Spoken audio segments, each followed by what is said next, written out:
What's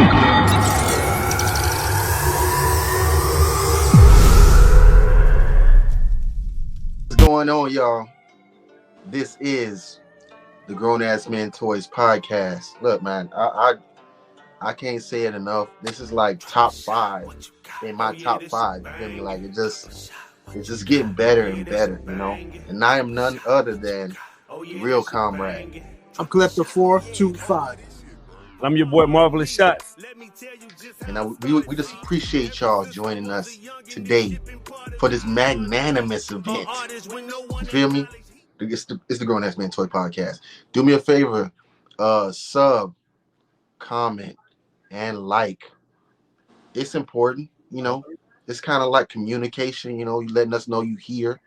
You know, you can tap in when we do the premieres and everything, and let us know that how you feel about the shows. But if you ain't subbing, man, what we doing? What we doing? Facts. It's like you eating the food at the restaurant, and then when the bill pop up, you like, man, I don't even know that boy. You at the crib. Sub, man, let us know you here, bro. You outside with us.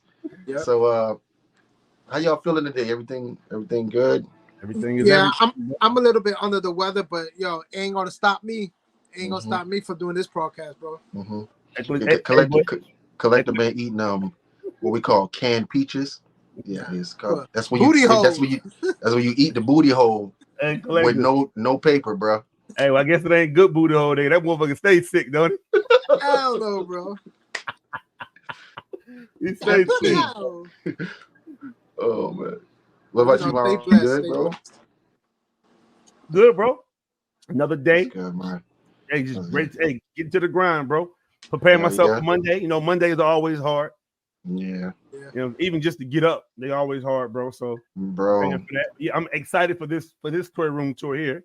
It'll be a big one right here. So I'm happy for this. It seems like we don't really get to breathe that much in between these. It's once one happens, it's great, and then next thing you know, time for the next one. Let's get going. We doing this for y'all. To be honest with you, we know we enjoy it too, but we see that you guys are responding really well to it. And today we have a good friend, an Instagram friend, if you will. I call him a brother, you know, and I don't want to put his government out there because I don't know if he got warrants or past wives or something, you know. But I know him by Brother Noah. Y'all may know him by Figures. Yo.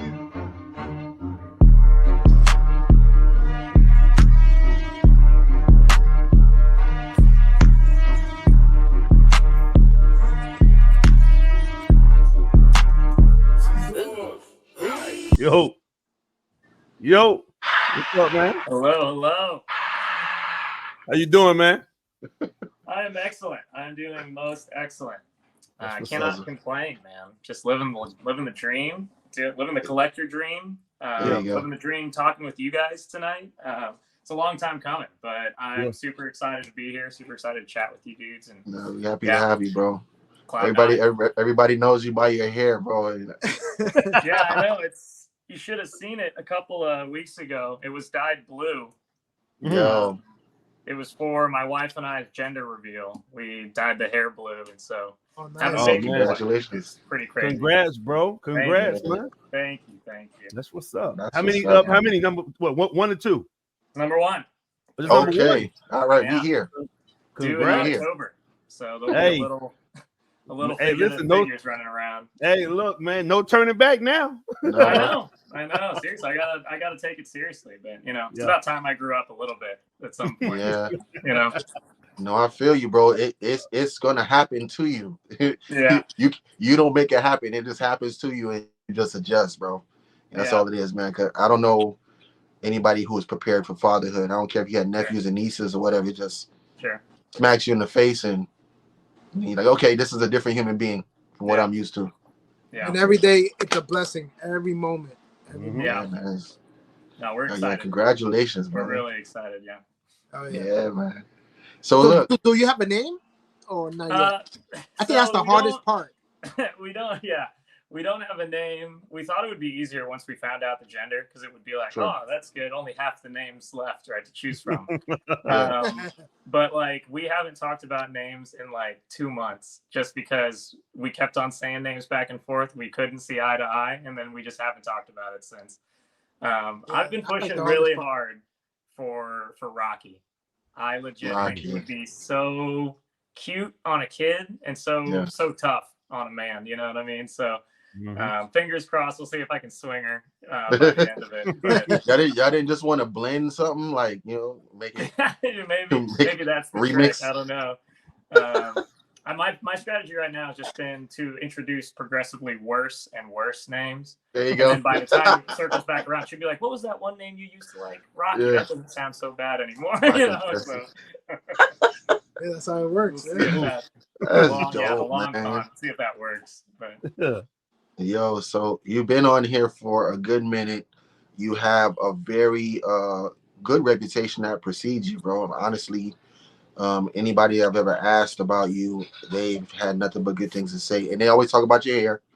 You know what I'm saying? Talk about the other guy with the hair that used to have the hair, but not anymore. So, you know, like what is Instagram like for you? Like what do you get out of being on here and doing this thing and talking to everybody? Yeah, I like to think, and I do feel I have a very positive relationship with social media. It was something I really did grow up without as a kid. Even when my friends were sort of getting into it, I came in very late. It wasn't until much later into high school that I even got Instagram. And I was collecting figures before then. It was actually at the behest of my older brother.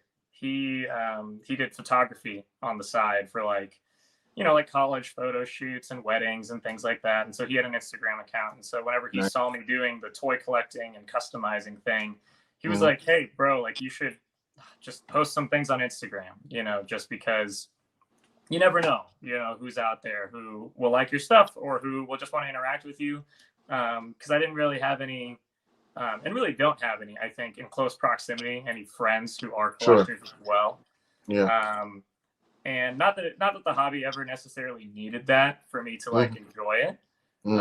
But it was just something that my brother saw in me that like might be a blessing if like I found like-minded people to just get excited around this awesome hobby. And so, yeah, sometime in, I want to say maybe my sophomore, junior year of high school. So that would have been like what, 2014, 2013. Okay. That's when I started into the whole Instagram thing. And yeah, I have really only been met with just so much positivity and so much support and so many amazing and cool and creative people, which is, I think and it's hard to always say that about online interaction. I know you all know in different ways how toxic things can get, how quickly that can happen. Go ahead. Yeah, you know, but in general, no, I think this is because toy collectors and anime fans and comic book people, like, I mean, I'm not even that old necessarily, but like I got to see sort of the shift in culture from like when I was a kid. You would get made fun of at school if you watched anime. You know, you would get made fun of if you read comic books. You know, like you were a nerd or a dork. That was a negative thing.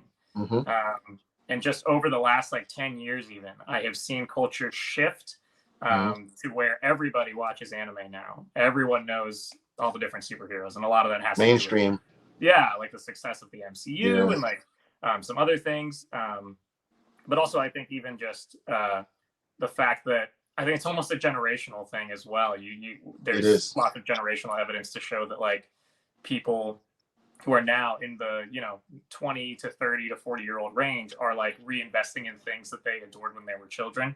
And it just had this kind of influx in the community. And so a lot of people who felt kind of on the fringe socially when they were young are now finding communities around those things. Not that there isn't any toxicity within that, but I think that in general is why so many of the interactions I've had have been just so positive, because I think we're all kind of the same. We're all just kind of looking for that affirmation, that excitement, that hype, you know, that not that we didn't get when we were kids, but you know, when you're a kid playing with your little McDonald's Superman toy, you don't really need anyone else to like validate how cool that is in your own head. So like, it really is just you and that physical thing. But it's also awesome when you could like trade Pokemon cards at the playground at school and connect with your friends in that way as well. And it felt like, you know, if you could find people who were into the same thing as you, it was like, oh, you're my friend for life. And I feel like that's how a lot of these Instagram friendships, you know, that we have feel the same way. You're like, oh man, you're into what I'm into. Okay. Yeah. Like, so death do us part. Sort of like, and especially when you do like a favor. Especially when you do like a favor for somebody out of the blue, and they're like, "Oh man, I'm gonna support you to the end of time," and it's like, really? But you're really not, though. You know, but you're really not. It's a little inflated, but I don't know. I think that's also just part of my personality in general. Like that's not just the Instagram life. In real life, I really do try to keep a mentality of like, I will call you my friend if I know your name. You know, like if I know your name at all, we're good. You know, I will never demand that of anyone else, right? Because everyone else has their own. Like my sister, for instance, there's probably just a couple more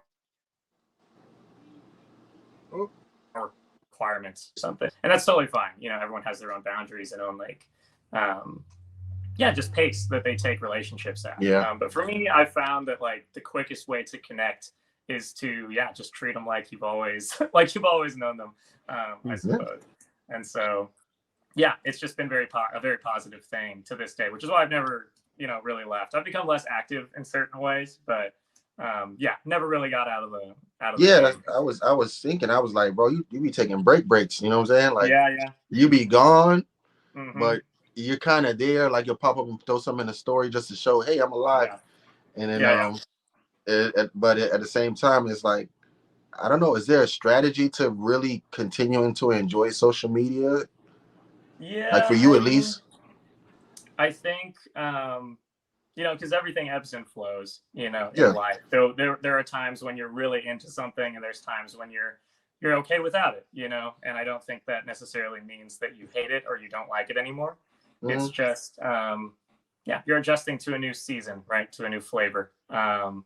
And as for me, like what got me so active in the first place was customizing, right? That's what the main focus of the page was. Like it literally was figure this customs for so long. And that was like the main motivation for doing everything, which was like, oh, I need to be working on something. I need to be posting something. Not because anything was really going to come of it. Like I wasn't trying to get commissions or trying to make my page grow, but I just loved being able to post something and then people even just talking about it. I thought it was really awesome. That's what's up. And so, as that continued and I did get into a state of like being fortunate enough to take commissions, it started snowballing to an effect that like, kind of drained a little bit of the joy out of the hobby for me. Everyone says that. As soon as you start doing commissions, even if it's dioramas or action figures, it's like I always get like I don't want to say a negative, but it's always like not a good time, bro. It's a double-edged sword for sure, because a lot of these artists, right, they get into it because they're artists and they want to make art. Not a lot of them get into it wanting to be businessmen. And like at a certain point, if your page grows enough and you have enough orders, like you're no longer just an artist, like you are something of a miniature business and miniature factory. And like you represent more than just how cool your art is, right? You represent your timeliness. You represent your honoring your word. You represent all sorts of things, and I found that impacting negatively, not just my own like motivation, but also like some of these relationships that I had formed where it was like, oh, Noah can't actually be depended on to finish something when he says he can, and Noah can't really be depended on for this and that. And that feeling made me feel very sick, and I really didn't like that because I hate letting people down. And so there was a lot of owning up I had to do. And actually, like, I mean, I mean, I didn't know when I wanted to get in this, but me and Marvelous, like we have just a very storied history in that sense, right? Of just I like the story, bro. No, dude, it's like an action adventure game. I kid you not, Marvelous, dude. This is one of my favorite stories, just to tell, because it's one of the most encouraging things I think that's ever happened to me in my life and in just the toy collecting thing. But yeah, there was a time when I was taking so many commissions, and like there was a lot of them that I was really behind on, and Marvelous was one of those people that unfortunately, like I just was not fulfilling my side of the bargain. He had done everything right, essentially. He had paid up front. He had like done everything that a good customer should do, and I was the one pushing back the delays because I was very swamped, but also like was just kind of putting things off. And so we had something of a falling out after that was just very hairy and very nasty. And I don't think either of us felt very good about it, but you know, that's what happens sometimes. And so I think for maybe like a year after that, I tried to make my peace with it. I was like, I don't know, I feel like I did everything I tried to do, like in refunding and like apologizing. But you know, at some points, like it is just too much for any two people to like be in the same space for so long. And so I think for probably like a year or so, it was kind of just radio silence, kind of just like, okay, you do your thing over here, I'll do my thing over here. We don't have to like fight in the street anymore.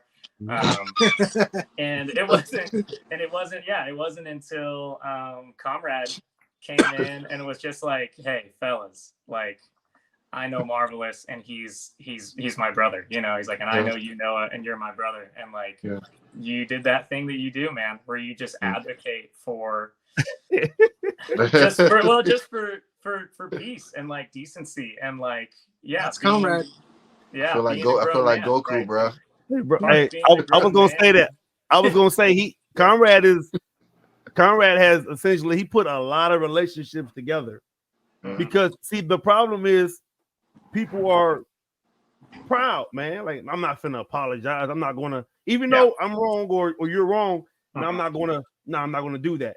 But because you know, listen, we all have ego, we all have pride. We're men, we all have that. Thanks, so sometimes it just takes that one person to step in. Listen, bro, and now that I'm getting older myself, I have kids. At that time, me and you went through that little spat. I was younger. I was new on Instagram. I didn't have any kids. You know what I'm saying? I was just a guy, right? You know what I'm saying? I was still finding myself. Yeah.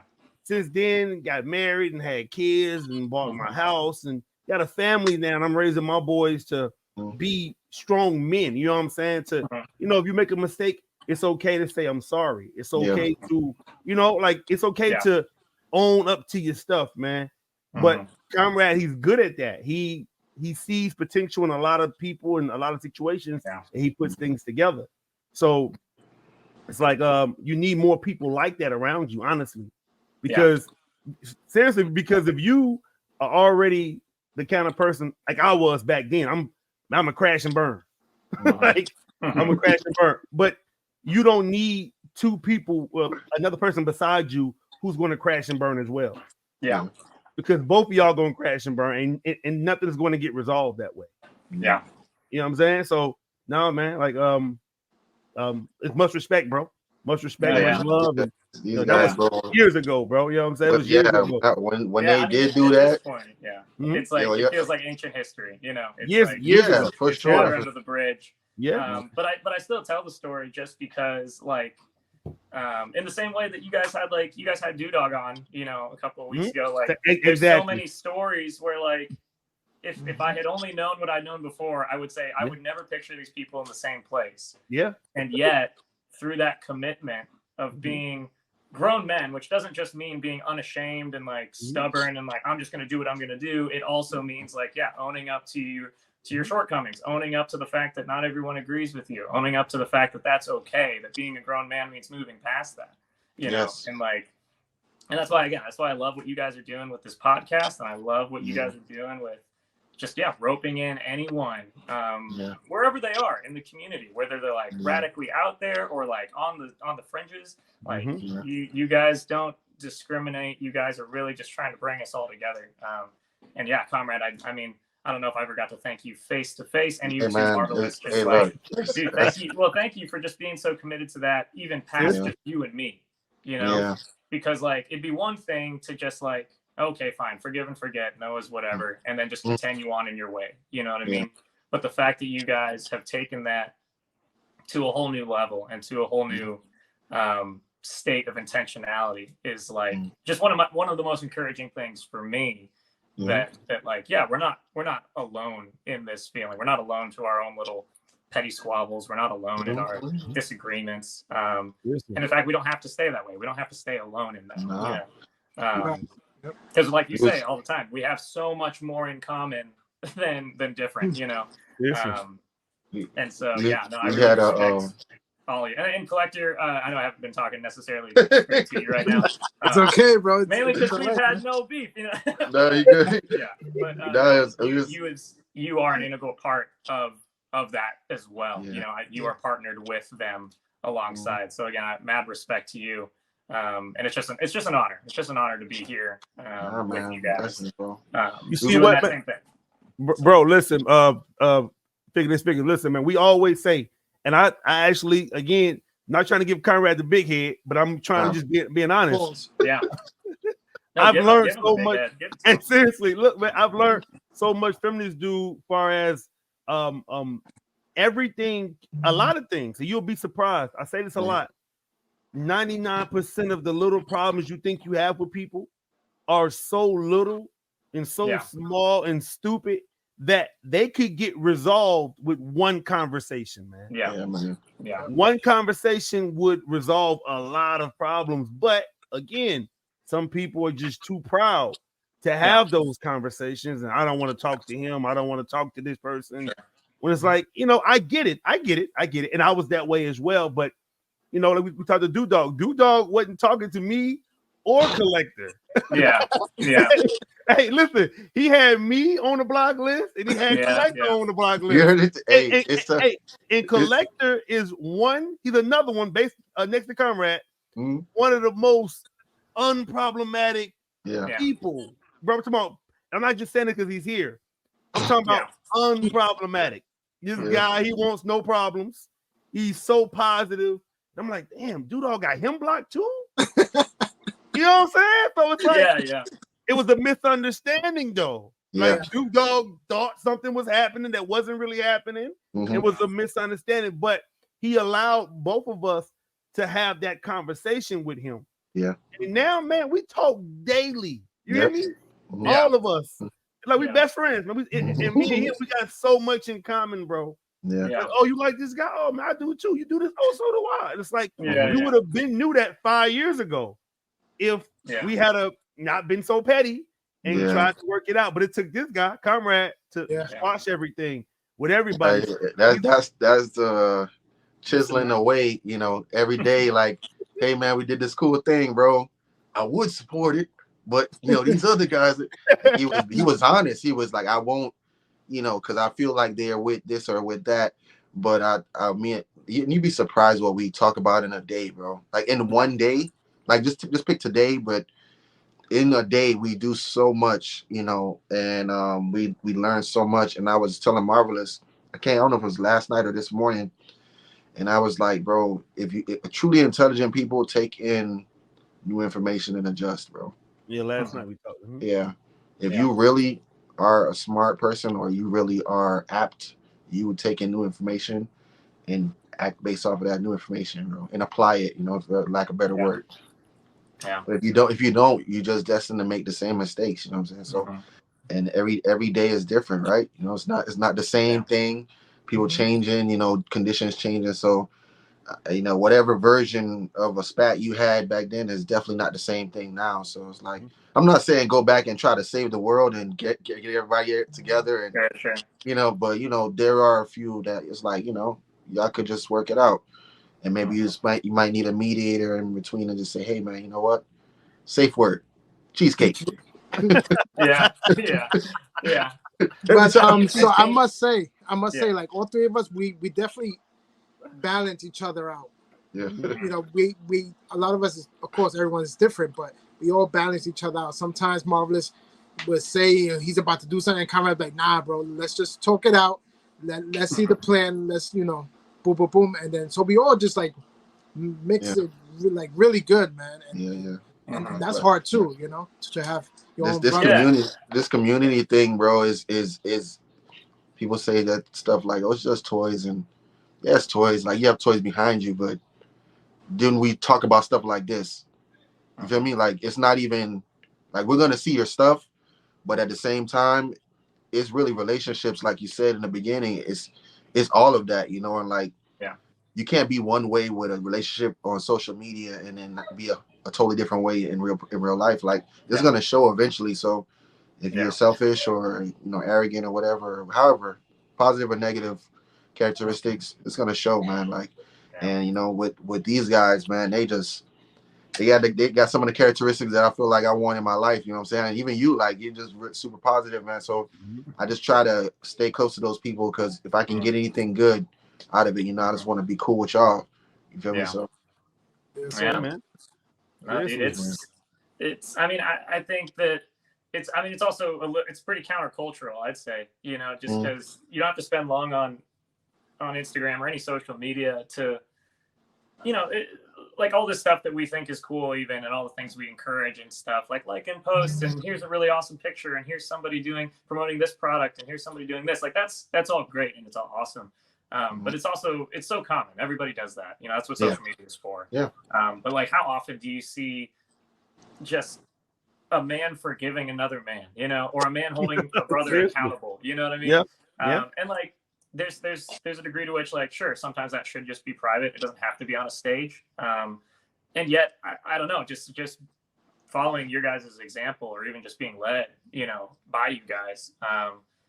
That has been my favorite story, again, of any toy collector, anything interaction. And I've had amazing interactions with, like, gifting people figures, or doing cool collaborations, or, all these great things that, like, still pale in comparison to just the real, relational aspect of this hobby. That doesn't have to be limited to this hobby. You know what I mean? No. Like, we could be 4 totally different people into totally different areas of life and interests, and I still think that would hold true, and I would still be valuable to me, so great. I remember that day, bro. That day was when he said, he called me, said, yeah, man, me and Figures squashed everything, man, we good. I said, bro, I'm so proud of you, man. I'm so freaking proud of you, bro. That joke was a good day, man. I remember that day, bro. And it was like I did something, you feel me? And I talked to you a little bit after, and everything was cool. And I said, bro, that's crazy, bro. It's like, I don't like to use the word miracle and like that, but it was miraculous in the way y'all was just able to just meet each other where y'all was at. You know what I'm saying? So I think that's fire, bro. And that's happening every day. You know what I'm saying? So happen today. So I won't speak on it yet, but it's crazy. It's painful. It's painful to live with that. It's heavy. It's heavy to hold on to for so long. And and again, I'm guilty of it too. We've all been there, I think, where it is just so hard. I don't want to play it down like it's easy. Like, forgiveness is not easy. It's not easy to look past yourself, or past your own experience, or your own pride, or whatever. Like, that's not an easy process, but it is a good one. And it's a worthwhile one. And again, that's why I'm honored to share a screen for a night, even with people who are so committed. Appreciate to it. that. We do. You like you said, to touch on what you said really quick. It is hard to live with that kind of stuff. Yeah. And you realize how hard it is. Just my opinion. You realize how hard it is if you are not a bad person. If you ain't a bad person, man, but some bad stuff is happening right now, and it's going to bother you if you are not a bad person. Only the bad people who fuck over people, and they do the wrong thing daily. That stuff don't bother them. They don't have a conscience. They don't. They, like I told you, being that I have family, I have a wife, I have kids that I love dearly, bro. I am a firm believer that a lot of your negative traits, or I say karma, can come back to get the people that you love. It don't have to get you all the time. Yeah, karma can skip over your ass and go right to your son or go right to your wife. And I don't want that. I love my family with everything, and I try my best to protect them. So it's like I try, like, damn, let me think back. Who did I wrong, or who felt like I did them wrong? Because I'm not a wrong person. I'm not a bad person, and I have a bit of a temper. That's it. But that's it. But it's like I'm not a bad person. So who did I offend, or who did I disrespect? Let me go try to right that wrong. But it has to be reciprocated. That person has to want it. Like you, I reached out to you, and you accepted that. And you was like, man, I don't want to talk. I'm done. It would get nowhere because it's like it has to be reciprocated on both ends. Yeah. You know what I'm saying? So yeah, bro. It's like it's that's the only hard part about it. It'll eat you up if you are a good person. If you're a bad person, it wouldn't matter to you at all, man. Yeah. I've always said that and this is something that I've been learning and trying to teach myself, and I'm thinking about a lot, obviously, as I'm about to become a father. Right? Like the true mark of a man is not whether or not he makes a mistake, because everyone makes mistakes. But the true mark of a man is how he acts when he's told he's made a mistake, right? Like when it is brought to his attention, because that's the where the rubber meets the road, right? Of like, are you going to have a conscience or not? Like, are you going to not care that you've wronged someone? Are you going to become callous? Are you going to become just stone-hearted towards that? Because then it's like, that's your true colors, you know.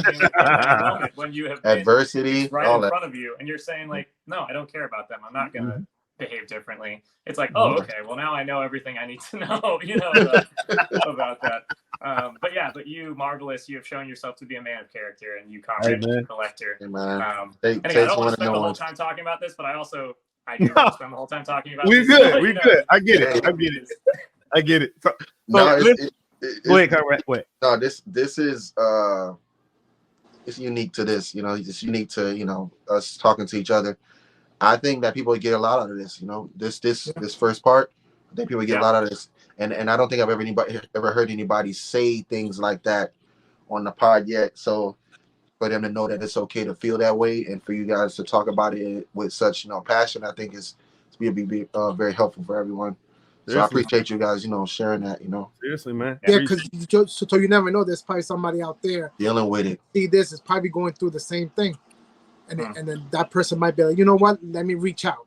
Yeah. Hey, really quick, if you wrong somebody, man, go apologize, bro. Yeah, just go talk to him, bro. I'm waiting for after the podcast for all of us to have a bunch of messages like, man, you did this to me way back. I'm just like, wait, oh no, what have I done? That's where the opportunities come up. They were like, yeah, okay. They're like, I'm glad you said something, you son of a.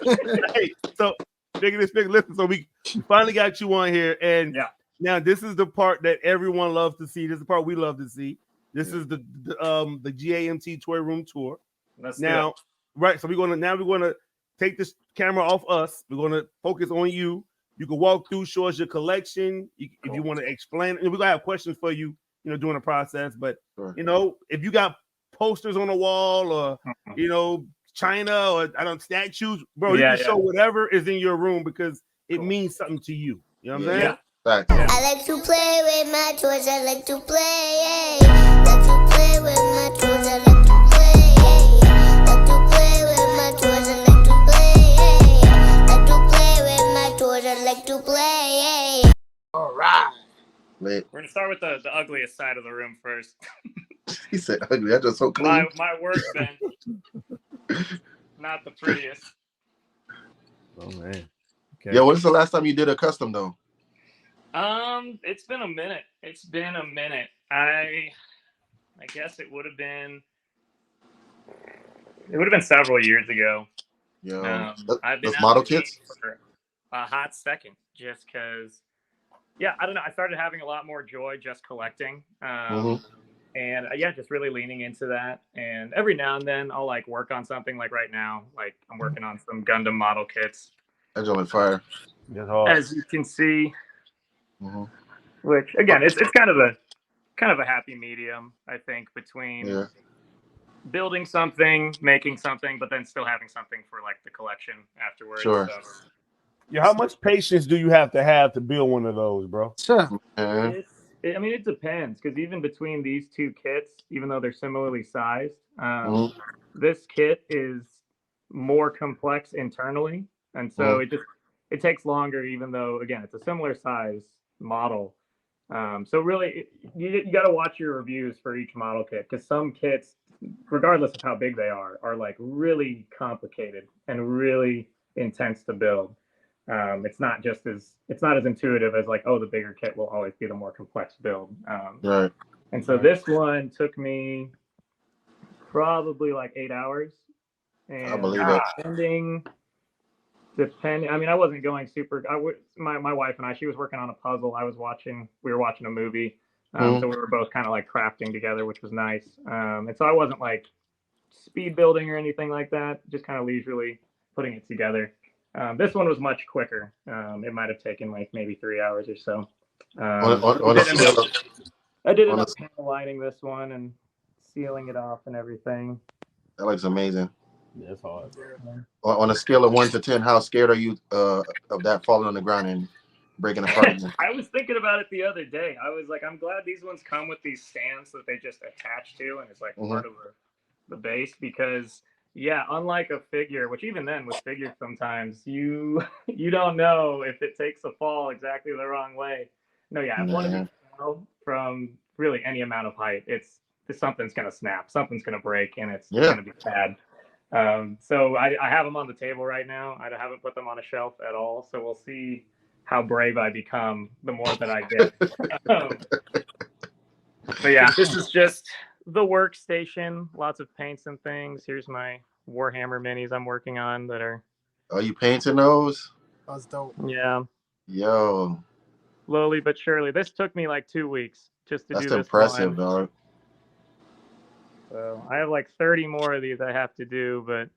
And then they're not articulated, so you got to get the paint in between the cracks and all that. Man, come on.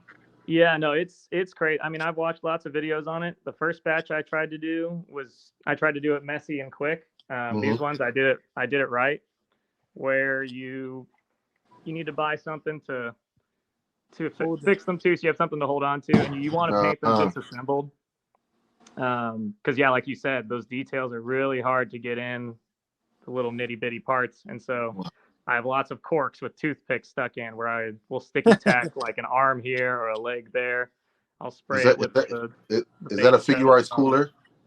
Yeah, it's a whole process. But other than that, the only other project I'm working on is I'm disassembling this the Marvel Legends Apocalypse. He's all in pieces in this bag here, so that I can paint him. You were painting him purple? No, so he's already purple. I'm gonna paint him in his Marvel vs. Capcom colors, so like a black and blue, gray and blue, something like that. Yeah. Oh, that's lit. I've never seen that. Well, I have Marvel Select. I think they had that. Yeah. That's lit. But yeah, that's just the little workbench area, and over here you get a shot of the desk with the PC, and there's 2 Billy bookcases there. We'll start over here on this one, and just to explain, because I know that you guys had quite the collection showcase last time. That was just ridiculous. Just every time I thought it was over, another door would open, and it was just like, oh my word! Like it was like a library. It was like an index of like, and these figures came out that year and this year and this year. You should open up a museum, man. It's crazy. Straight up. So for anyone who saw that, gonna have a candle. Yeah. For anyone who saw that, this is not going to be like that at all. This is I have whittled down the collection to what I consider the bare necessities. It is lean and clean and mean is what I call it all the time. So you're not going to see a lot of volume, but you're going to see a lot of pieces that I adore, and I have to hold on to them, and they have their own space and their own place. Yeah, so I was about to say that. Like, how hard is it not to fill up those spaces? Man, come on. It depends, right? Just because, even for these figures, right? These Sentinel, I'm in love with these. These are my favorite Spidey figs. The Sentinel Into the Spider-Verse figures. All you need is Gwen now. They have Spider-Man Noir and Gwen. Noir, SPDR, and so it would be very easy to just fill this shelf. But when it comes to some of my rules for collecting to keep a lean display is getting the characters that I know I care about and not just filling out the line necessarily. Like being very loyal to things that like, no, I really love this character and I want this in the display. Otherwise, because I used to be buying everything. I did just used to buy everything. And it got to a point where it was like financially irresponsible. You know, like I was, because I was collecting everything. It was like, oh, SH Figure Arts and Mezco and Hot Toys and statues and, you know, and like it started getting overwhelming just because I felt like I felt obligated to pre-order everything. And so then when I finally got over that, I don't know, that phase, and I started selling things off, it became addicting. I was like, wow, I love just being able to let things go. This feels great. That's me. And so the collection is at the place that I am the most happy with it because it's clean. And I know everything that I have, and I know everything I have I love. So yeah, maybe eventually I'll fill out that shelf, but for now I could put these anywhere, on any display, any shelf, and I will just put them on my nightstand and I could keep them there and it'd be so happy, so precious. Moving down, we have the Bandai Warhammer 40K Space Marine, the Primaris Ultramarine, which I think is a very underrated figure. Nobody ever talks about it, and a lot of the reviews that came out when it did come out didn't really emphasize just how solid this piece is. Because the McFarlane toys came out around the same time, and everyone kind of opted for the McFarlane because McFarlane one looks crazy, easier to get and stuff. But I love the paint job on this guy, just with all the shadowing and shading and everything, and just the fact that it's like the plain Ultramarine. Because the McFarlane toys one never did a plain Ultramarine, other than the artist proof that you had to paint. Which, who knows, maybe one day I'll do one of those. But at that time, I was like, oh, this is a lot of work. I wish I could just get a figure that, that already looked good. That was already painted and already looked great. And I was like, well, actually, you can. Could you share with the audience how difficult it is to be decisive about one figure or maybe two out of a line? Yeah, there was a time, I think, when everyone had sort of their favorite reviewer. Or at least maybe there was a time I was like that, where I was like, oh, I only trust this person and their opinion for reviews. But then it got to a point where I was watching toy reviews all the time that like my loyalty to any one reviewer didn't really matter as much as I just need to find the one reviewer that will answer the one specific question that I have. You know, I just need to find that one reviewer that does that one comparison I'm waiting for. Like there will be times I watch reviews and I just skip straight to the comparison part when they line it up with other figures, because that's all I'm really caring about. Like the articulation or the paint job, you can kind of tell what it's going to be most of the time in the package, or when it's revealed, you can usually see what it's going to be like. But as far as how it stacks up with other figures, that's a question that you kind of need a reviewer to answer. And so as far as like doing the whole pros and cons thing, I think the longer you collect, the better you are at sort of doing that for yourself. You know, like I knew when I was getting this figure, it'd be considerably pricier. But I also knew that I didn't want to paint an artist-proof McFarlane one. So I think that was a much easier choice to make in that case. But even for like, for people like, I don't know, just like debating the whole, what's the best Spider-Man figure you can have? And they'll say like, oh, this Marvel Legends one, or oh, the Mofex one, or oh, you know, this one. I've always held true that this is one of my favorite just to play with figures, one of the most fun experiences you can have with a figure, and the fact that it is Spider-Man lends to that as well. But I mean, I've had plenty of Marvel Legends Spider-Man that I like. And so I honestly think the real solution is don't be afraid to like try multiple. And because I know a lot of people are like, oh, it's a budget thing, I can't afford both. I'm like, that's okay. There's a lot of times where I will get two figures, and then if I don't like the other one, I will immediately sell it off, and I will always make my money back, you know? Absolutely.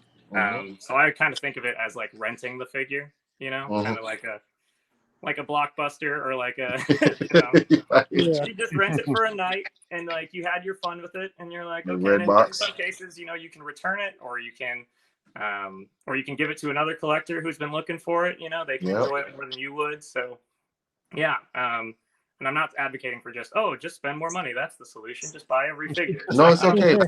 It's information. Whatever they do with it is on them. But you ask a question. It's just try. Don't be afraid to try multiple figures from a company, and then be okay with selling it off. I think I was in the trap before where if I liked a figure at all, I just had to keep it. And it's like, no, I think if I like one more, I don't need every Spider-Man figure. I can sell off the ones I don't need. There we go. Moving right along, we have one of my absolute favorite pieces, the GrownAssMenToyz Hellboy. I think this guy will be in my top 10 just favorite figures of all time, probably forever. I adore this piece so much. Yep. Just GrownAssMenToyz as a company is absolutely insane with whatever they decide to do. Sure. And the anatomy on him doesn't look like it makes sense. It looks like he should be toppling over, but he's standing pretty well. No, yeah, the ankles are super tight, and it does help that he has kind of 3 points of contact with the tail. Yeah. And the chest is hollow.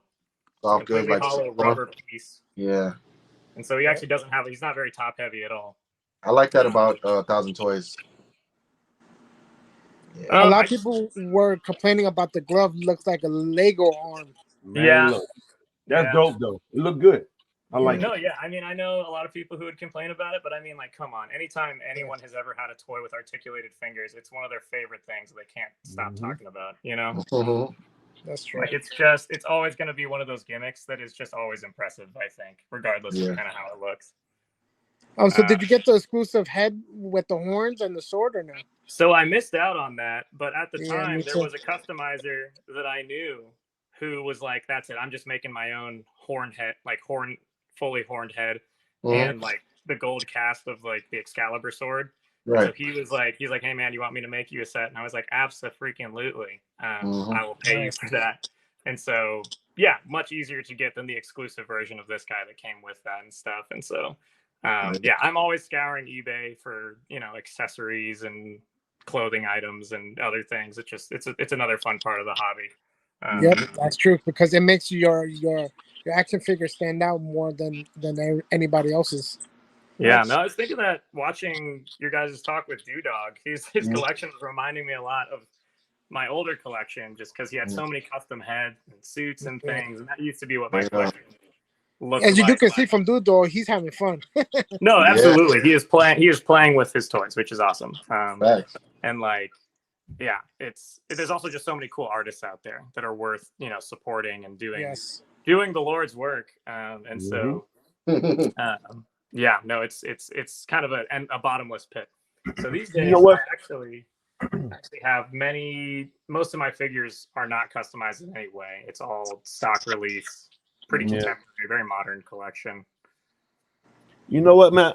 I love when I do these toy room tours, because when I see what you guys have, it makes me say, I need that, or I want to go find this. Now I'm looking for the Hellboy, because I had it before, but I never appreciated it.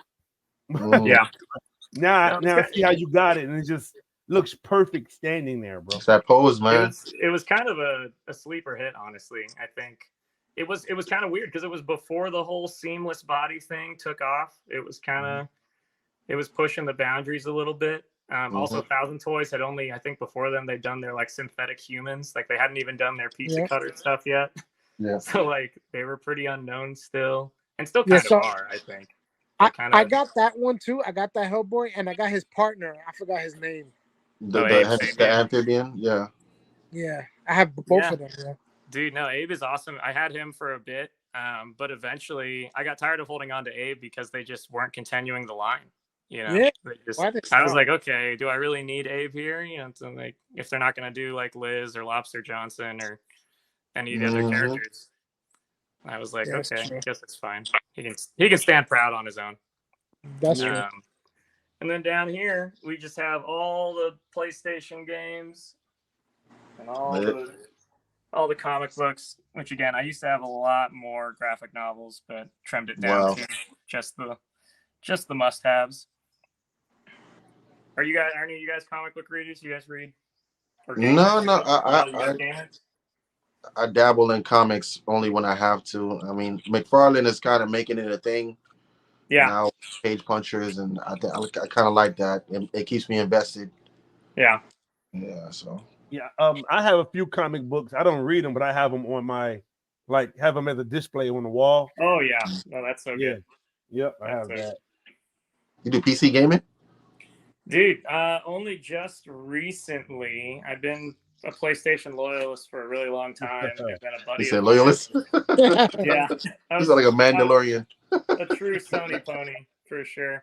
But a buddy of mine was getting rid of his PC because he was moving to Japan, and he was like, "I'm not going to take it with me," and so he gave me a really good price for it.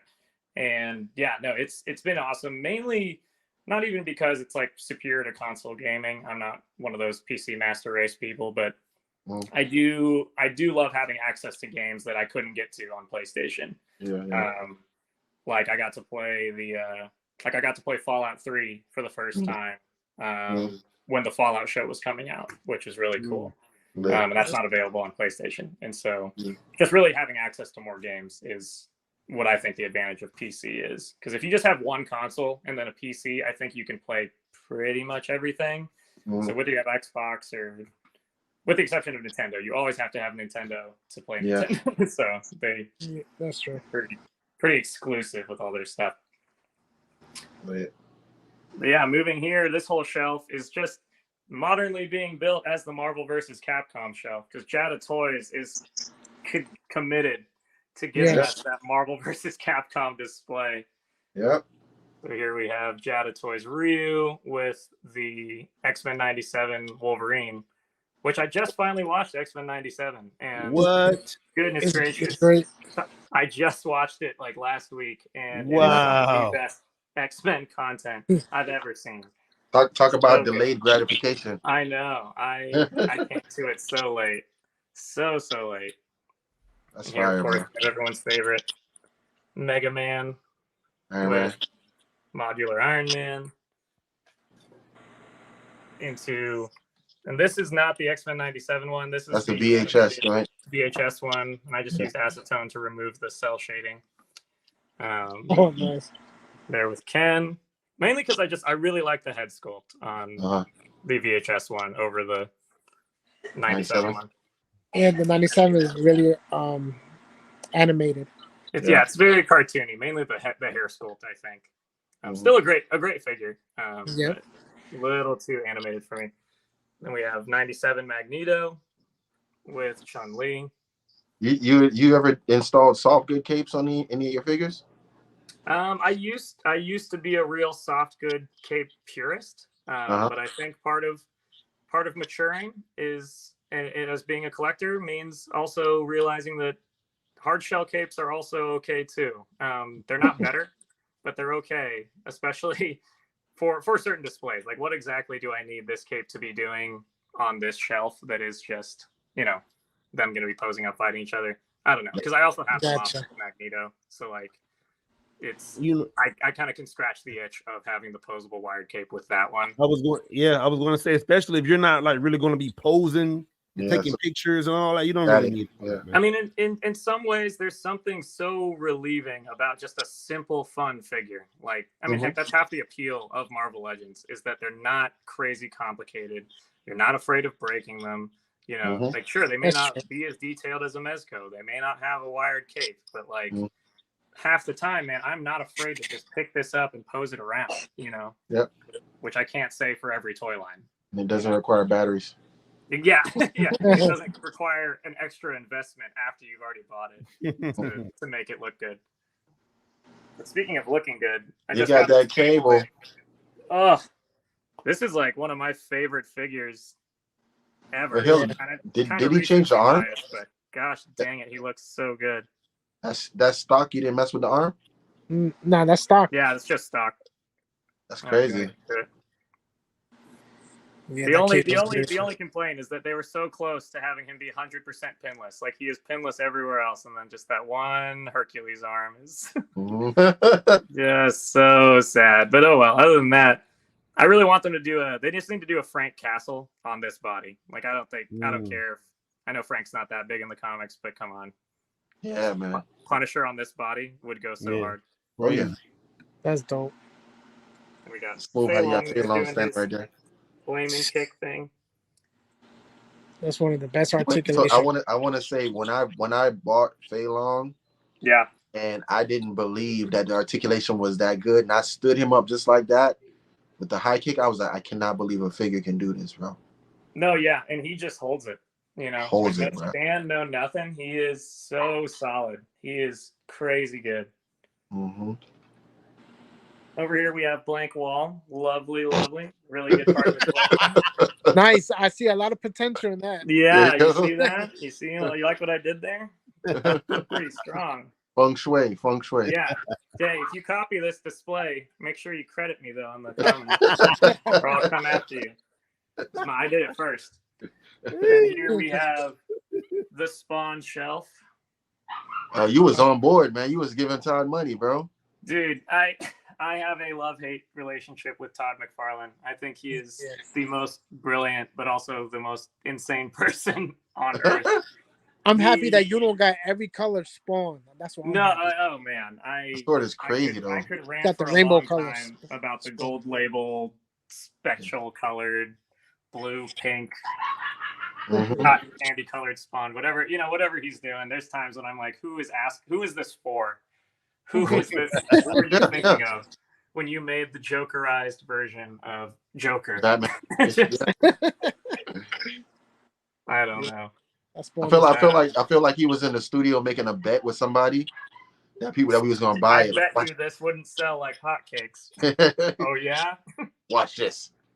No, Todd, I was actually joking. Todd, wait. I really did it, bro. That Spawn is nice.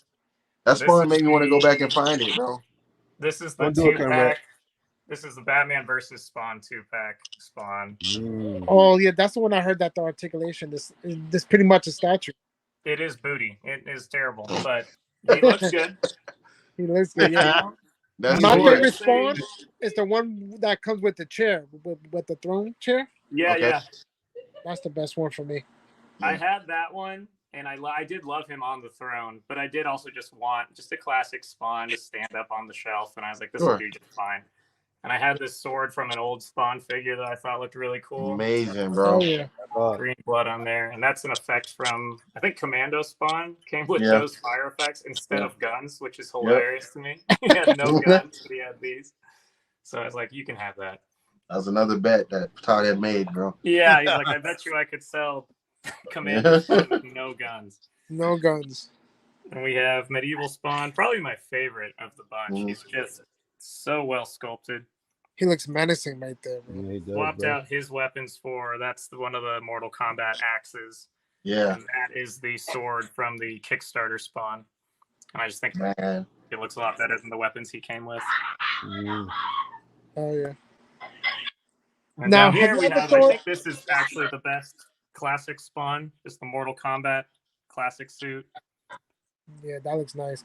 Now, have you ever thought of doing like little dioramas like behind these figures?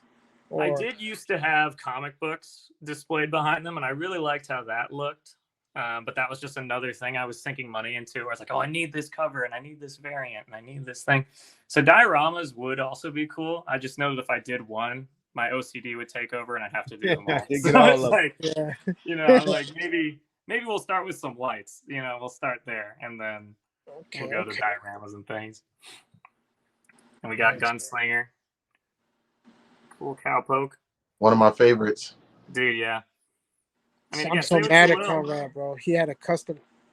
I had a custom. I had the regular one. I had all kind of versions. He sold that shit for $4 and a pack of gum. No, he didn't. You lying. He sold that shit. You sold that shit for a month membership at the Planet Fitness. Hey, but Conrad gets after it in the gym, though. He's making stuff up. Hey, I know, right? He making stuff up. He's dedicated. Yeah, that's dope. That's hard. Fine, yeah. Commando Spawn with the guns that came with the old Commando Spawn statue. Damn. Oh, wow. Which are already painted like insane. this, which is really cool. This crazy sniper rifle. Insane. Look at that. Just perfect. And then all the way at the bottom we have Ninja Spawn. Yeah. I remember I think I got that for a collector. I don't know, like I didn't see a lot of people with this one. I still got a lot got of mine. potential. Yeah. His neck is weird to me though, like the whole neck joint. It's a solid piece. Yeah. Which is strange, but I mean the sculpt looks good. The sculpt is phenomenal. Yeah.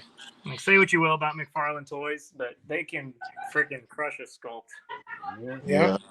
And moving up here, we have pretty much this is just a whole Mofex shelf. Just kind of random. Nice though.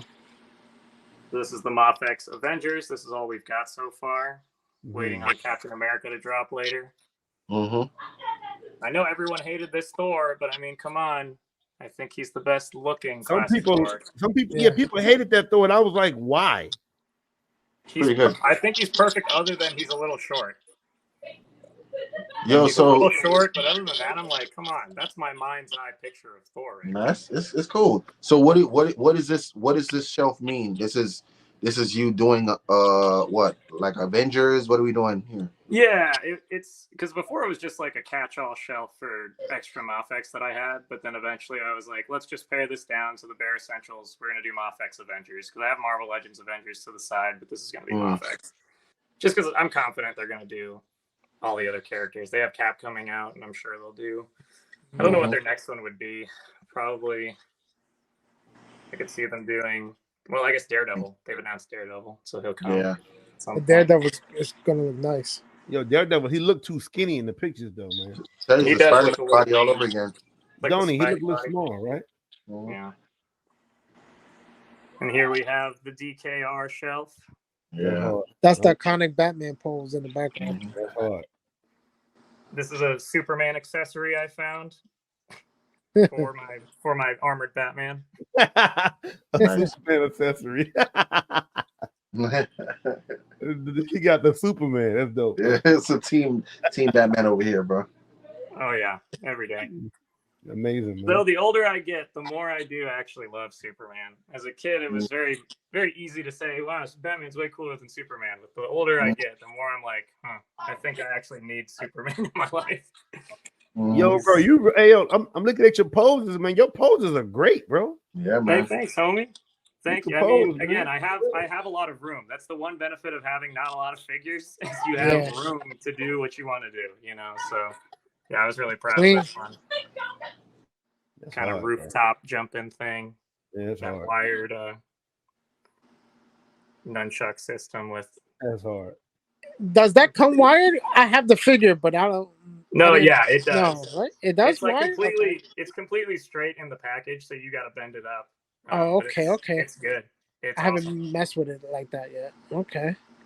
I saw. I think Lethal Collector. I saw him do some amazing poses with his, and I was like, I gotta get that because I just had him with the sticks out originally. I was like, I need to get. That's exactly what I did. And then we have the Return of Superman shelf. I am so excited for this to be complete, man. When they do Eradicator and Superboy. Yeah, bro. Bro. You can't find that black Superman nowhere. Nah. Oh yeah. Yeah, but the Mesco one is really nice though. Yeah, now there was when in the beginning, like he was available everywhere, and nobody really, nobody wanted him. That's what I thought. I thought he was like the dud of the wave. I thought nobody wanted him. Nobody, man, you can't find him nowhere now, bro.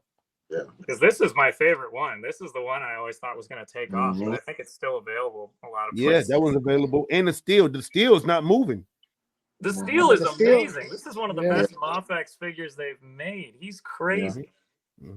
Yep, I think it's like $77 on Amazon. Oh my god! I had that figure. I got it for like $50, bro. Criminally underrated. Didn't even know. Oh my god, that's a hard pose, bro. Yeah. I got my my other Nightfall Batman coming in this next week. Which will are you gonna put him in there? Well, he'll just be an accessory for Bane eventually.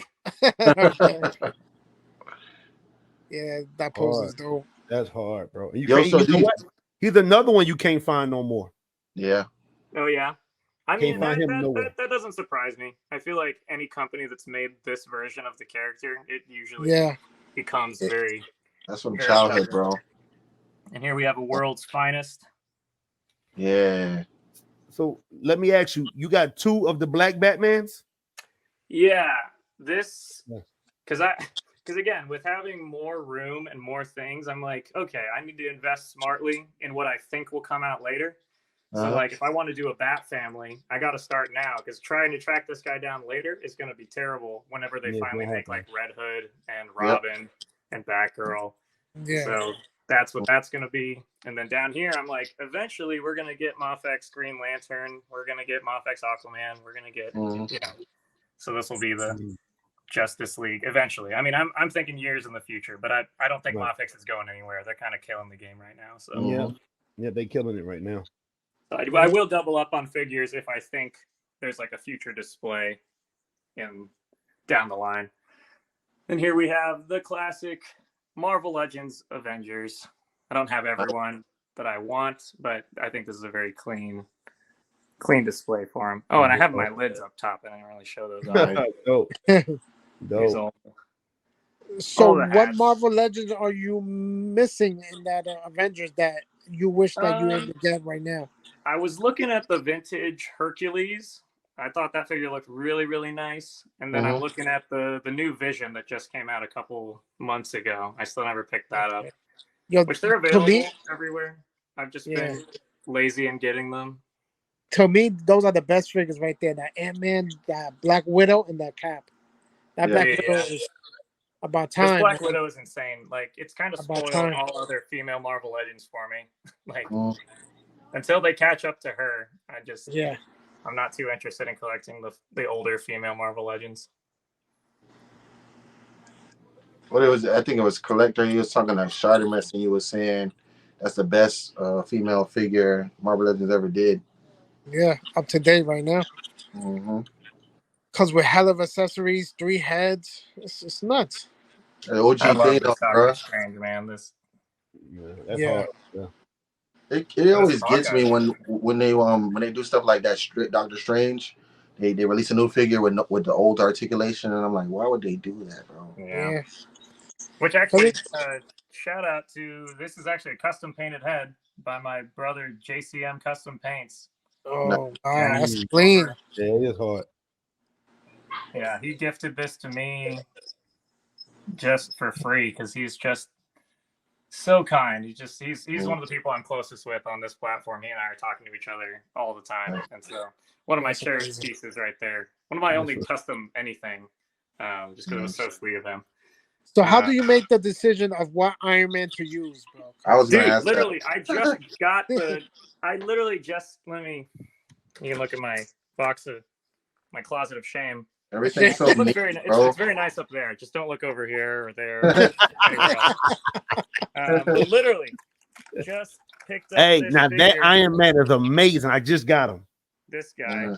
He's dope, bro. He's amazing. He is probably the best Iron Man figure, with the exception of those repulsor hands. I don't know what they were thinking with those. Yeah, because they don't go all the way up.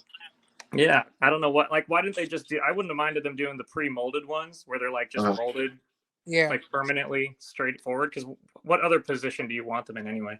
But I literally yesterday I spent like 30 minutes just like swapping this one in, taking the extremis off, putting this one back up, swapping it off. And I was like, my wife like came by, she's like, "What are you doing?" And I was just like, I cannot leave until I figure this out.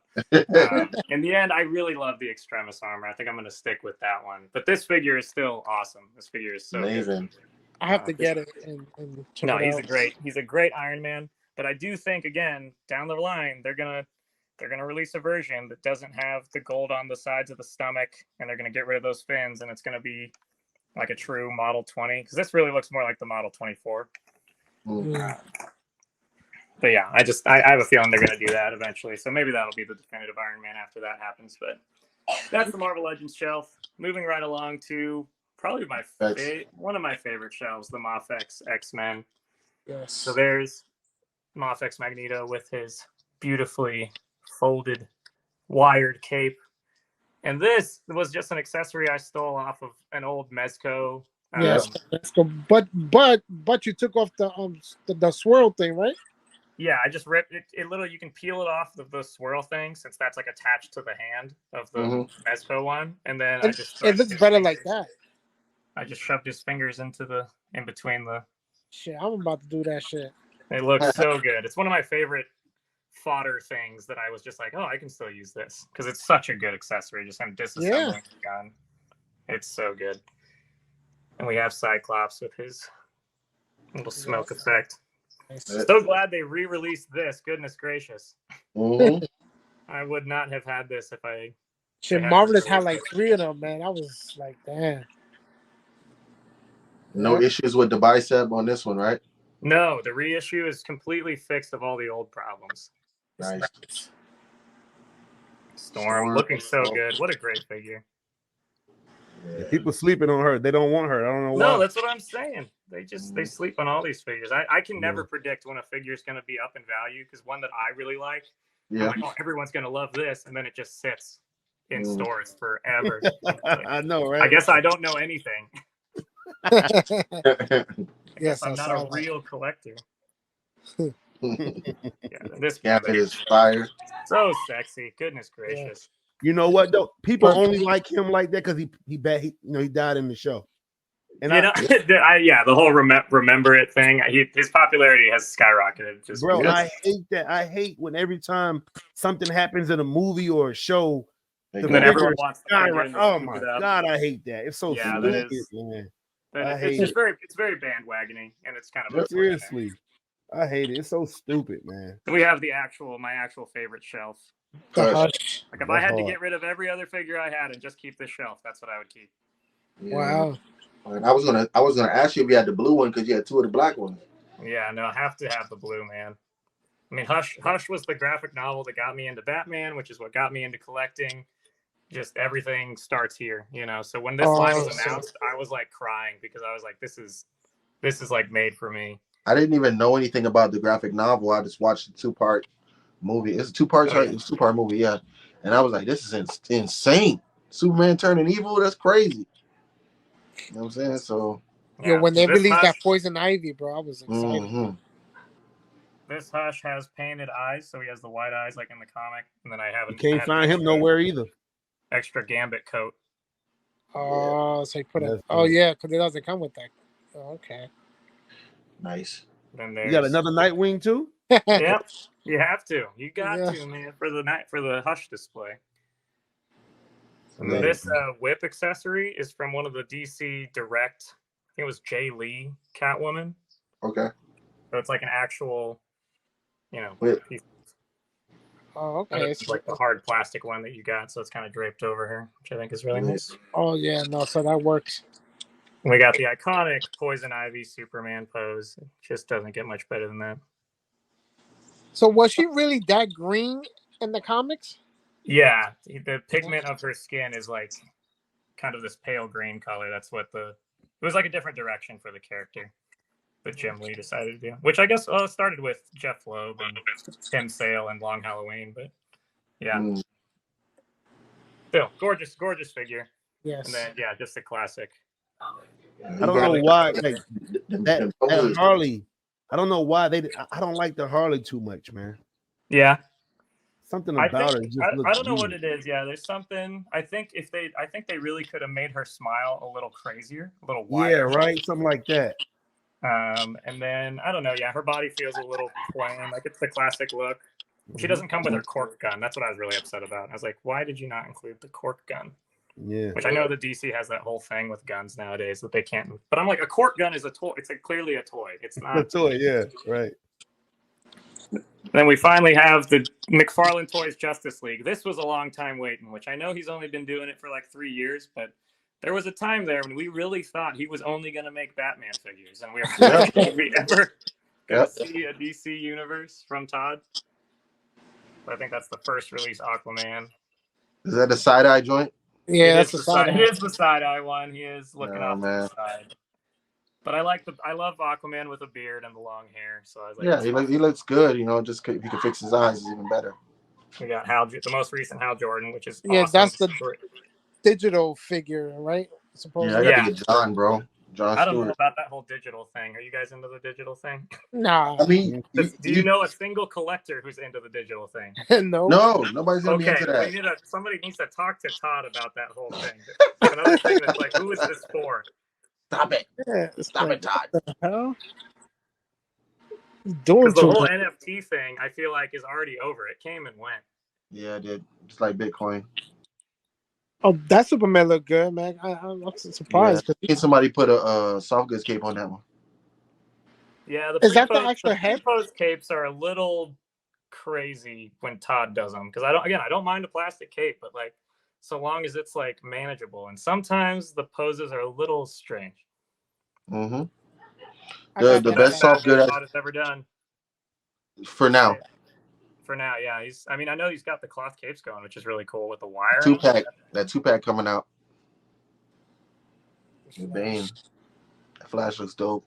Martian Manhunter, I really wanted to get that figure. I don't know. I would have to get a cape for him as well, though. But the way when Todd does the capes, they're okay. It could be better. They're always just posed really weird. Like, why is there so much more cape on the left side? Yeah, it's the same with the Batman. I don't get it. I'm like, just if you're gonna do a hanging cape, just let it hang down. Like, don't do anything. Now the gold label ones now, that when they got the soft goods, and you can work with it. You know, you got the Detective Batman and Batgirl and stuff. Oh, Jada. I mean, not Jada. SHF. Yeah. This is another shelf that, like, if I had to get rid of all my other toys, I'd be tempted to keep just this shelf. That's crazy. Nice. Street Fighter is like one of my favorite IPs ever. Yo, I knew somebody who's really close to me that had all. Don't even do it. Don't even do it. I think we all know who you're talking about. Don't sleep, he said. Don't sleep. It was him. It was Comrade who shouldn't have slept. Oh, okay. So you got Jada and Storm. I'm all in, man. I got SHF, I got Jada, and I have Storm. And he got the guile, so you know he's still outside. That's right. That's nice, bro. And the setup is amazing. Yeah, it's hard. Oh, so you need a Honda though. Fighter shelves, 2 DC shelves, 2 Marvel. Wait, I thought you used to have a Honda though. Oh, you used to have them. No? Honda needs to be down there. Which one? The E-Honda. The Storm E-Honda. You know, didn't you used to have that? So the E-Honda, I do like it, but this is where, again, I don't have OCD. Like, actually, I say it probably too much. I don't actually have diagnosable OCD. However, the fact that the E-Honda is from Street Fighter 5 and these are from Street Fighter 2 is really messing with me. So I had to let it go. This guy. I don't have OCD, but I couldn't sleep. Okay. Not the right. Now we have the Naruto Ship It In shelf. Now you lost me on this one. I don't know nothing about this shelf. I don't know. I mean, I watched briefly, but look like he's smoking on collector on this one. Yeah, I got all the figures but that one that just came out. This guy? Yeah, he was going for a lot, bro. He's a hot boy. He is so good. Like I see a lot of people messing with him. He's nice, bro. I have so many clones, bro. Dude, I had to stop myself. I just need the one to do the Rasengan. I don't need like 50 of them. But every time I see someone with the pictures of like a ton of them, I'm like, oh my gosh, I'm so jealous. Yeah, I like, Toof. What do we got? Yeah, another coveted piece. I was so excited when they started this line. That's SHF, right? SH Monster Arts is doing Yu-Gi-Oh! So I have Red Eyes Black Dragon pre-ordered. Can't wait for them to do some of the other ones like Dark Magician. And I mean, heck, I'm standing on my rug. That's dope. That's lit. My wife got me this for my birthday. It's one of my favorite things. How much is something that? I collected the cards, and the only card I didn't have was the Blue Eyes White Dragon, so I always wanted one as a kid. And now I've got. How much is it to make a rug like that? So this, I think she had to order it from like Turkey or something, and it was like a cool 100, 120 or so. Not bad. It's clean though, it's a decent size. It's like 6x4, I think. Very fine. It's not enormous, but kind of fills the space. It stands out. But I know they've done ones for like Pokemon as well, so you can get like the original Charizard card or like there's other Yu-Gi-Oh ones they do. Pretty sweet and actually very soft. I was very surprised. I thought it's like, I don't know how comfortable it's going to be, but it's pretty soft. Nice. Probably the smallest Dragon Ball Z shelf you'll ever see in your life. Yeah. That's admirable. It's all about self-control. Yeah, I ain't got that. See, this is the thing, right? Brother Noah talking about self-control, but he got doubles. Hey, and it's hey, like saying you'll all be crying to me whenever they finally do a Bat Family or a Justice League. He like, man, I don't eat cheeseburgers, and then you see him out at Five Guys. He's like, hey man, I can't say no to Five Guys. No, man, I told you, I'm bulking. I'm bulking this season. It's clean, we bro. got the most problematic shelf in the world. I was about to say that. Yo, I haven't heard not even one good thing about those figures. Gosh dang it, man. Because Berserk, I just read Berserk just recently, like the last couple of months, and I love it so much. But gosh dang it, if these figures don't make me want to shave my head again. But they look amazing, though. This release is about better. The pegs, right? It's the pegs, right? The pegs. I mean, this guy. I don't even like touching this guy. He's very fragile. I've seen lots of breakages happen. The pegs for the wrists are not tight enough. The sword is too dang heavy. I don't know why they made it such a heavy plastic. They could have just made it completely hollow. It only has to look heavy. It doesn't actually have to be heavy. I don't know why they did that. Yeah. So and even and this guy again, his joints are much better. His pegs are ball pegs instead of straight pegs, which is much smarter. So he is a better figure, but again, this is the iconic look for Guts. So they're gonna have to circle back around and do another one or something because this guy, I just don't even like picking him up. 5K toys. Griffith is actually pretty good. He is pretty good. Is that the one that comes with the horse? Yeah, he's got the whole horse thing and stuff. I had him in there like that, but I just didn't like how much he took up the display. Yeah, it's kind of simple. Probably be like an eyesore if anything. Yeah, because that's my thing actually. So with when you guys were talking with Doodog and the Galactus versus the Sentinel thing. Yeah. Because those are awesome figures, and I love watching people's reviews of them and seeing them in people's collections. But I don't want to pick your guys' brains about this. As far as getting those really big figures like the Giant Man or the Sentinel or just any big figure really that is appropriately scaled. In your opinion, because I have a problem getting those figures just because, as awesome as they are to be properly scaled, my love for that character is almost never proportional to how much space they take up in the display. Because man, Galactus being that size is so good, but I don't love Galactus more than Batman. Yeah. I'd much rather have a 24-inch tall Batman just because it's more accurate to what I love than Galactus. I agree. Thing you see when you walk in the room. That makes sense. But people make really good displays around it as well. It's almost like an environmental thing that they can put figures in and whatnot. We got the JJK. Yeah. Jujutsu Kaisen. So good. Started watching that. I didn't really get into it. I'm kind of kicking myself now. I need the Sakuna, but he's crazy expensive now. Oh man. Yeah, they're nice. And down here we have Baki Hanma. Those are the only ones that you need, bro. One of the best Storm Collectibles figures I have ever played with. I wonder what made them do soft goods on these. Yeah, I don't know, but it freaking works, man. It works. His father, yeah. Sick. Yeah. And I'm not even that attached to Baki, but. And then we have so that was anime shelf right there, and this is video game shelf. Starting up here with the Game Boys, we got Master Chief and Doomslayer, which I just watched the Xbox announcement. They just announced a new Doom game, and that's one of my favorite games ever. So I am on cloud 9. We got the new NECA Assassin's Creed Ezio.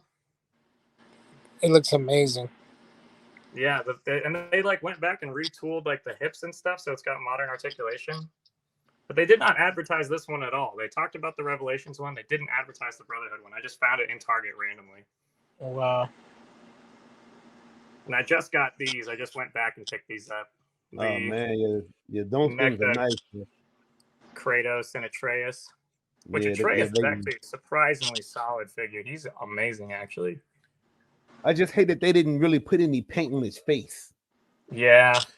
Right? He looks a little ghostly, a little strange. Yeah, like a zombie or something. Yeah. Kratos is looking good though. He's looking. He look good. Yeah. I got the real chains on the Blaze of Chaos. Sick. And we got the neck of Nathan Drake. Uncharted is like my favorite game series ever. I wish they'd continued this line too. What the heck, NECA? You just man, that was a good figure. Skipped. They were just like, it's fine, whatever. Back when I had that, I couldn't really appreciate it. I loved the game, but I couldn't appreciate the figure because I wasn't doing photography just yet. Yeah, I had it too, and I got rid of it for the same reason. Yeah. Yeah, I only just backtracking of the gaming figures just because I love gaming. It's one of my favorite things. Mm-hmm. And we got Bloodborne and Sekiro. Probably the best painted figures I think I've had really ever in the collection. They're stunning to look at. Yeah. I think Sekiro in his face is like a, I don't know, looks like a watercolor almost. Mm-hmm. You know, I wanted that Bloodborne figure so bad, but I don't know nothing about it. It looked dope though. Mm-hmm. Dude, Bloodborne. I mean, Bloodborne. I love all the Souls games, so I'm a masochist, but they are so awesome. And down here we have more Soul stuff. So Elden Ring. I hate that game, bro. I can't survive 2 minutes in that game, bro.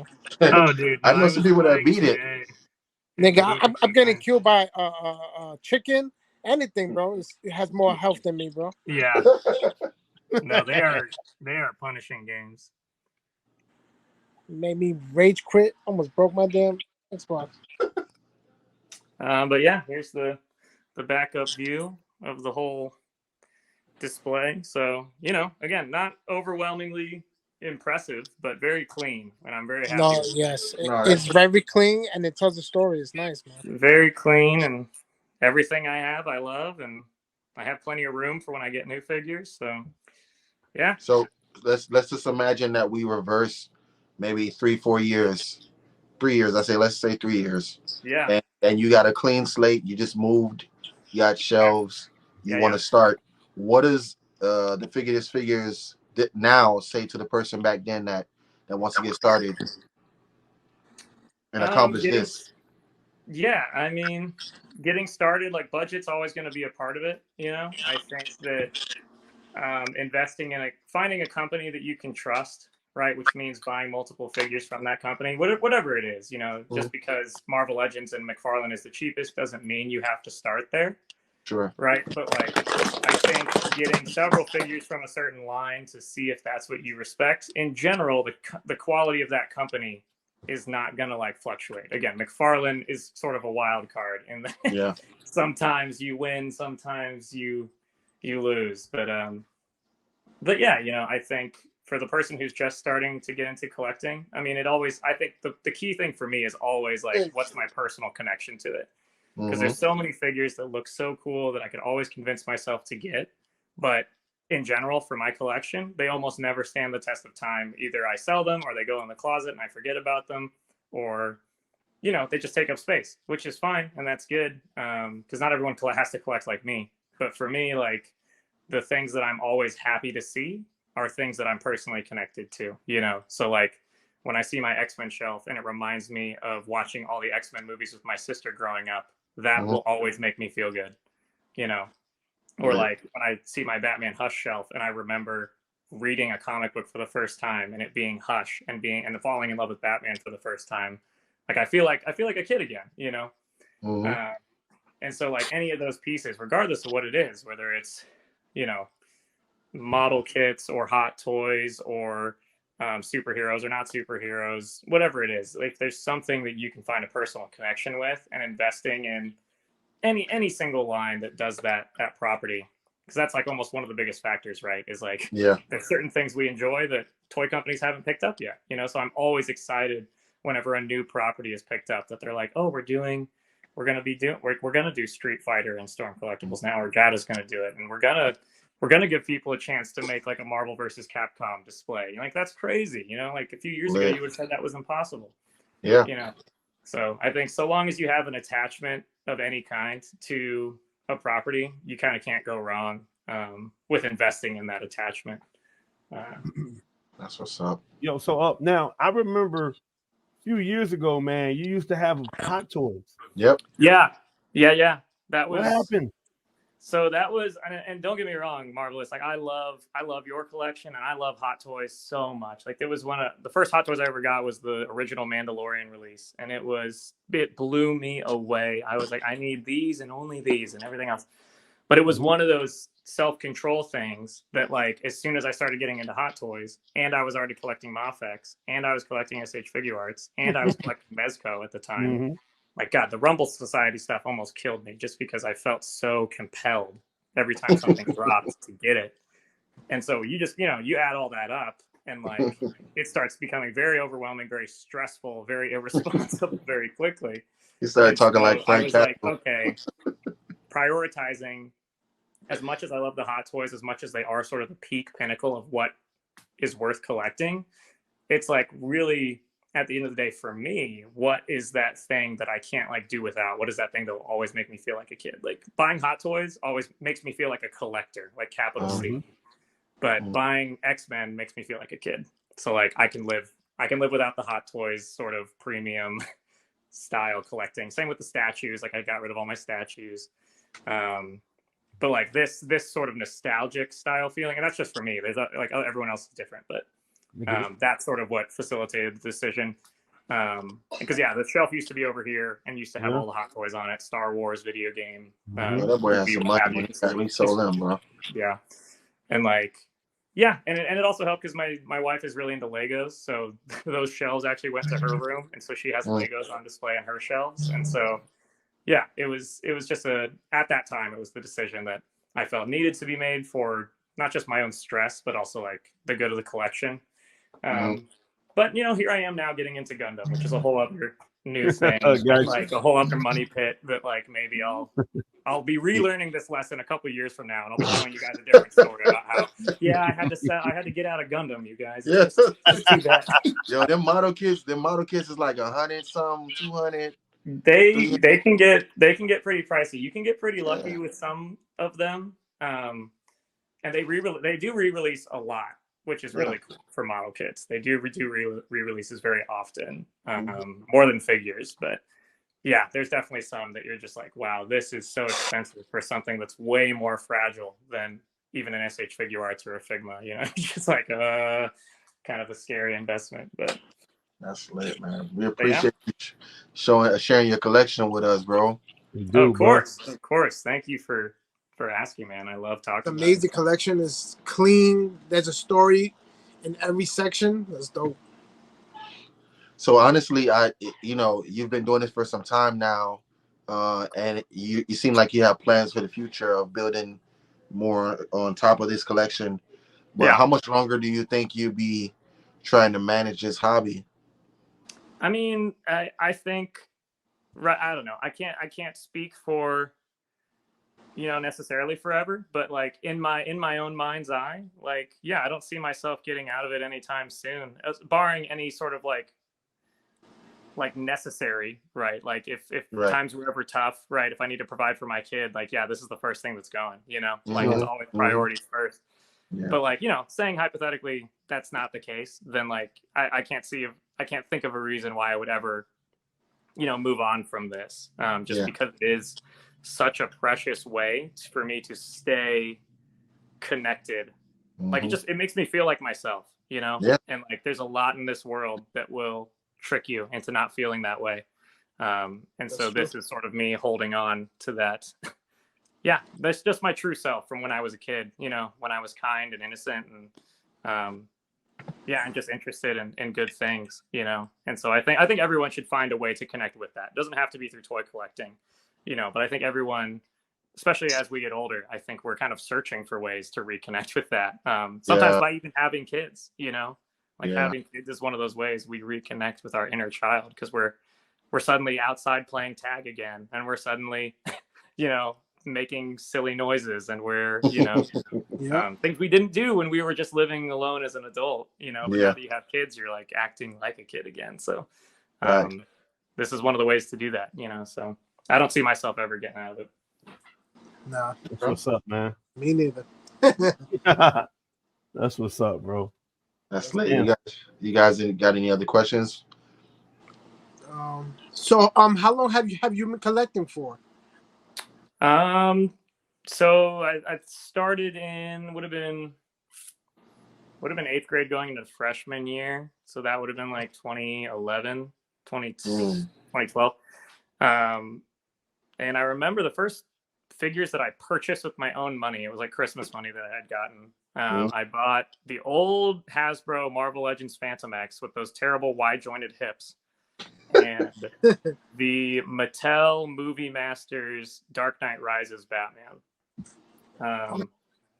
And it was right around that time that I read Batman Hush. And so it was really that Batman figure and Batman Hush that I was like, that's it. I want just a full shelf of Batman figures. So then I was collecting the old Mattel DC Universe Classics stuff, and doing that. So I guess I've been collecting now for, over 10 years, which is crazy to think.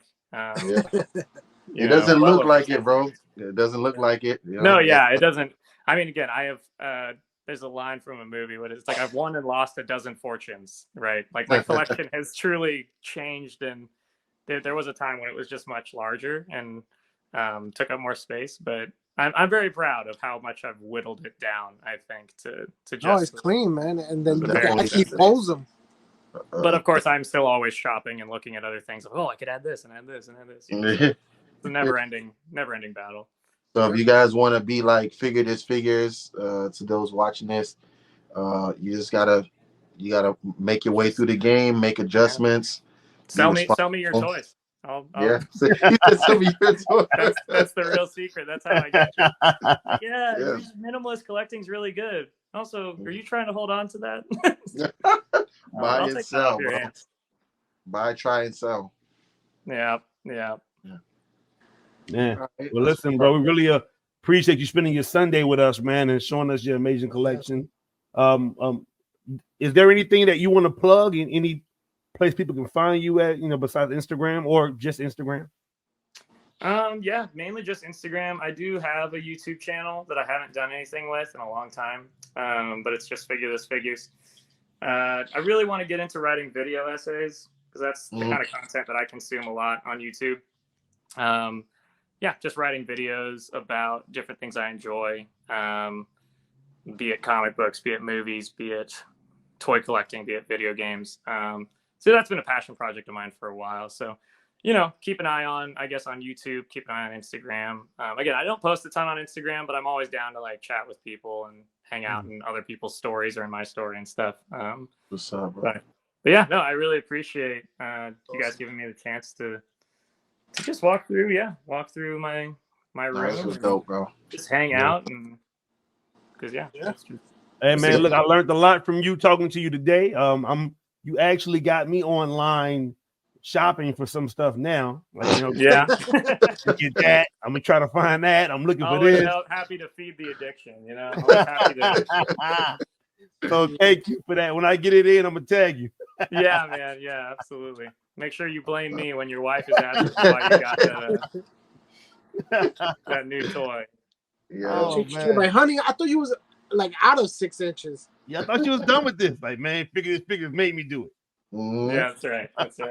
I'll take that bullet. I appreciate it, man. Yeah, man. Of course. Well, on that note, you guys, we appreciate everybody that tuned in today to just have this chat with us. A lot of serious talk in the beginning, but hopefully it's helpful for somebody. And You're marvelous. So put the camera on us. There you go. Appreciate Figures coming through and blessing us, man. Please don't forget to subscribe, like and comment, and follow Figures, man. You won't regret it, bro. You're gonna see this guy has a lot of cool content. He actually does photography still somewhere in there. It's like simple stuff to show you how to pose certain things. But yeah, man, I've been the real comrade. I've been Collector 425. A marvelous shots. Hey, Figures. Yeah, that's me. That's my life. You know. Appreciate it, bro. Thanks for your Brother Noah. Brother Noah. From the bottom to the top, yeah. Everyone around only in for what you got. And they told me when you getting hella likes, then you hot.